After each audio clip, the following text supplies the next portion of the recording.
오늘 말씀은 애굽에 내린 5번째 재앙과 6번째 재앙에 대한 말씀입니다. 5번째 재앙은 돌림병이고 또 6번째 재앙은 악성 종기입니다. 이 모든 재앙을 통해서 본문은 하나님이 어떤 분이신지를 우리에게 보여줍니다. 여러분, 하나님께서 애굽에 재앙을 내리신 근본적인 이유가 과연 무엇일까요? 애굽이 이스라엘을 종으로 붙잡고 있었기 때문입니다. 이스라엘 백성은 바로의 종이 아니라 하나님의 백성입니다. 하나님을 섬기는 하나님의 백성이죠. 그래서 하나님께서 바로에게 뭐라고 말씀하십니까? 1절에 보시면 하반절에 내 백성을 보내라, 그들이 나를 섬길 것이니라. 그런데 바로가 이 말씀을 듣습니까? 안 듣습니까? 안 듣습니다.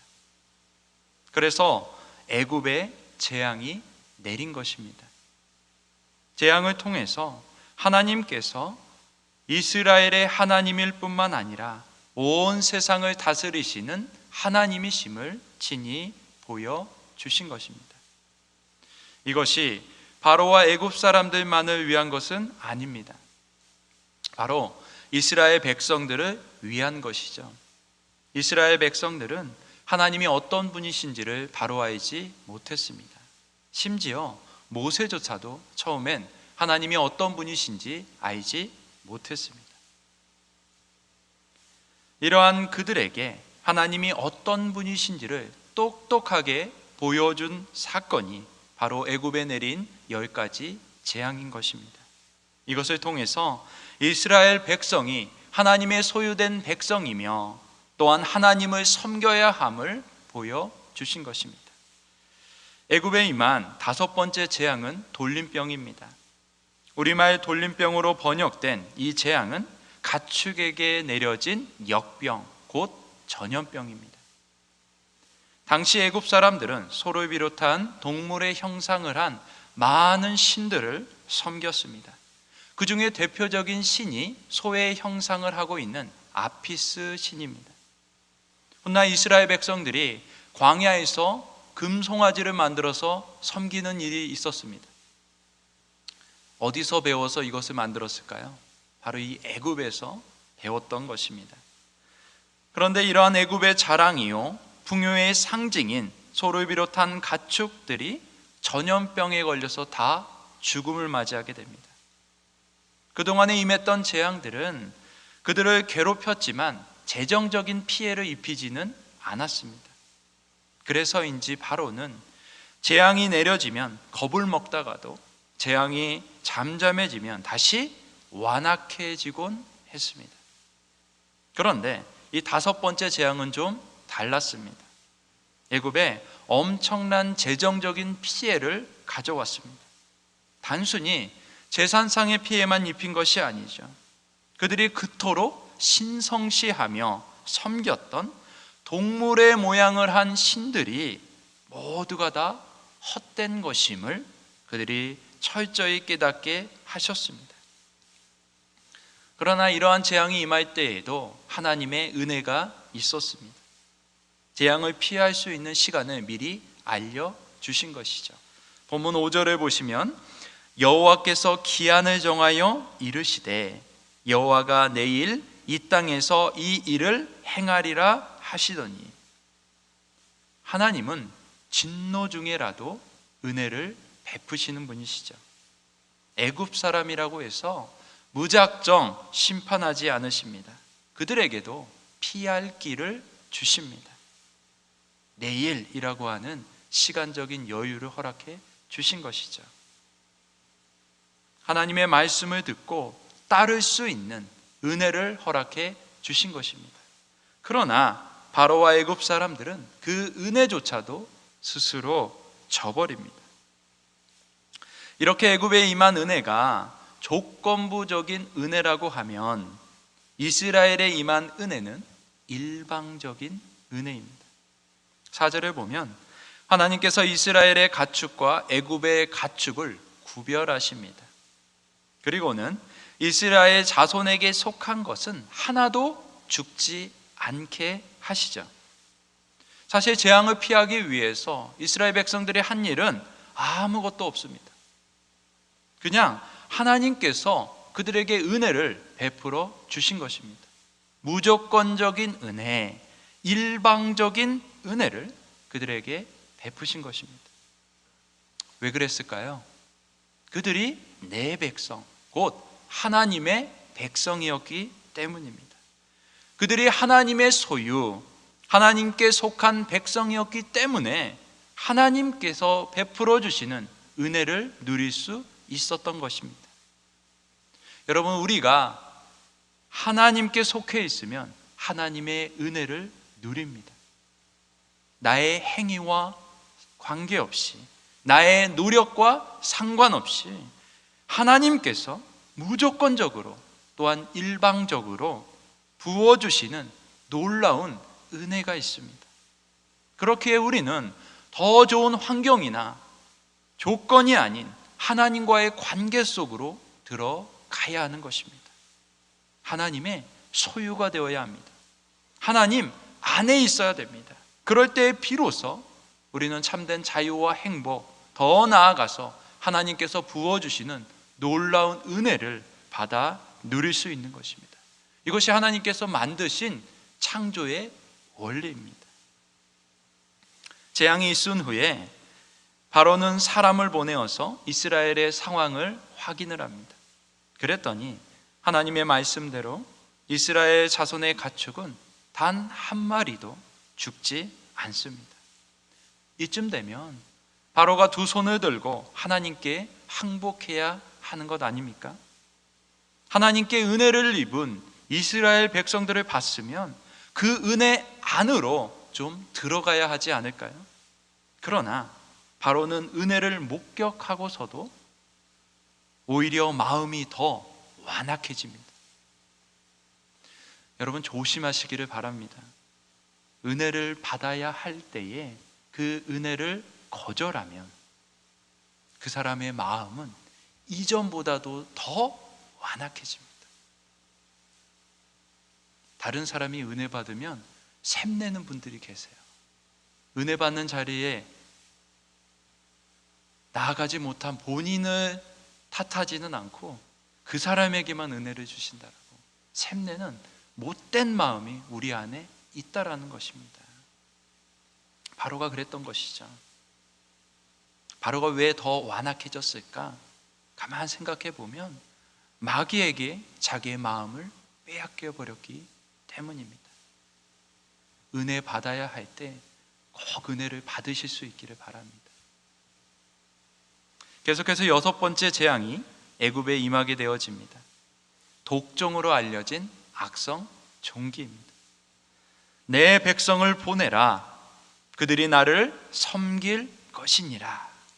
하나님의 명령을 거역한 바로에게 이제 여섯 번째 재앙이 내리는데 이 재앙은 아무런 경고도 없이 바로 내려집니다. 모세와 아론은 하나님의 명령대로 화덕의 재 두 움큼을 가져다가 바로의 목전에서 하늘에 뿌립니다. 그랬더니 그 재가 사람과 짐승에게 붙어서 악성 종기가 생깁니다. 흥미로운 말씀이 있는데 11절을 한번 보시기를 바랍니다. 11절에 보시면 요술사들도 악성 종기로 말미암아 모세 앞에 서지 못하니 악성 종기가 요술사들로부터 애굽 모든 사람에게 생겼음이라. 악성 종기로 말미암아 제일 먼저 고통을 받는 사람들이 누구입니까? 요술사들입니다. 이들은 다른 사람의 문제를 해결해 주던 사람들이죠. 애굽 왕 바로가 책사로 인정할 정도로 능력이 출중한 자들입니다. 첫 번째 재앙이 임했을 때 바로가 제일 먼저 찾은 사람들이 바로 이 요술사들입니다. 처음에는 그들도 물이 피가 되게 하는 흉내를 내는 등 자신의 능력을 제법 드러냈습니다. 그러나 거듭되는 재앙에 자신의 한계를 보이더니 급기야는 몸에 난 종기로 인해서 서지도 못할 지경에 이르게 됩니다.